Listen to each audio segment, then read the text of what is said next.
Welcome to Brain Vision. In part A of this problem, we're given that the acceleration of the truck is 2.2 meters per second squared, and we're asked to find the frictional force on the package. So first, we're going to assume that the frictional force is static, and we'll see if that is enough to keep the package from slipping. And so the force diagram that we have is m2 times g downward, where I'm calling m2 the mass of the package. I have the normal force upward, and I have a friction force to the right. This is just the force diagram for the package. By the way, in this problem, I'm going to call south to the left and north to the right. And so I'm going to do the sum of the forces in the y is equal to 0. Since there's no acceleration in the y direction, we can set it equal to 0. And this implies that the normal force is equal to m2 times g.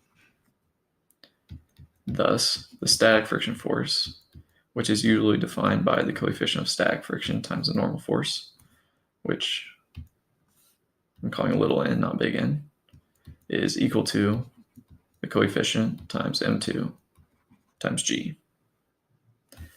Now the sum of the forces in the x direction is equal to m2 times the acceleration in the x direction. And since the only force in the x direction is our friction force, which we solved for here, we can plug that in, cancel the m2's, and when we do that, we get that the friction force equals m2 times a. And then I plug in my friction force, cancel the m2's, and I get mu s times g is equal to a, which implies that a is equal to 2.94 meters per second squared, whenever you plug in what mu s and g are. Now, since the truck's acceleration is less than this value, the package will not slip. And so to calculate the actual final friction force, it's equal to m2 times a, which is equal to 40 times 2.2.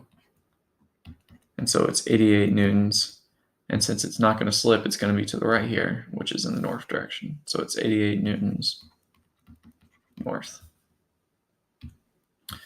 Now the truck is accelerating to the south, and it's accelerating a little quicker this time. And actually, we should go back here and look at the acceleration that the static friction force is capable of applying. We know now that the friction of the truck, or the acceleration of the truck, is greater than this value. So the package will start to slip. The new force diagram can be drawn like this. So we have our package, we still have the normal force, and we still have m times g, m2 times g. But now we have a kinetic friction force to the left. To the left because now the truck is moving to the south, or it's accelerating to the south. It's not necessarily moving to the south. And so the sum of the forces in the y direction is equal to 0 again, which implies that the normal force is equal to m2 times g.